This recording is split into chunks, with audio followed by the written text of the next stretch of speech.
మూడు పార్టీల కలయికతో ఇక్కడ అధికారంలోకి వచ్చినారు. కూటమి, తెలుగుదేశము, బీజేపీ, జనసేన.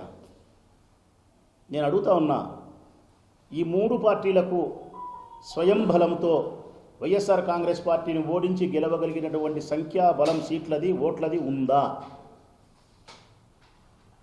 ఉంటే ఎందుకు పొత్తు పెట్టుకుంటారు? మరి పొత్తు పెట్టుకున్నారు, ముగ్గురు కలిసినారు అంటే అర్థం మీకు వైఎస్ఆర్ కాంగ్రెస్ పార్టీ మీద సొంతంగా గెలవడానికి కావాల్సినటువంటి బలం, ప్రజాబలం లేదు. అందుకే మూడు పార్టీలు, మూడు జెండాలు జతకట్టినాయి.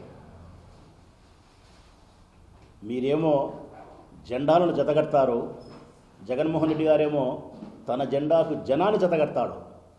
అది ఆయనకు మీకుండే వ్యత్యాసం. మీరు జెండాకు జెండాలు జతగడతారు. మీరు జగన్ ఎప్పుడు అటు చేయలే, తన జెండాకు జనాన్ని జతగట్టాలనుకున్నాడు. ఈ మూడు పార్టీలు జతగట్టి అధికారంలోకి వచ్చినారు. ఈ 18 నెలల కాలంలో ఈ రాష్ట్రాన్ని మీరేమైనా అభివృద్ధి చేయగలిగినారా? మీరేమైనా సంక్షేమ పథకాలను, ఇచ్చిన వాగ్దానాలను అమలుపరచగలిగినారా?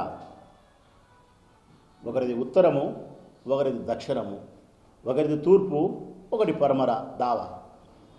ఎన్నికలకు ముందు పవన్ కళ్యాణ్ చెప్పిన మాటలు పెద్ద పెద్ద ఆదర్శమైన మాటలు చెప్పినాడు. నేను చాలా పుస్తకాలు చదివినా అని చెప్పినాడు. నాకు చాలా నాలెడ్జ్ ఉందన్నాడు.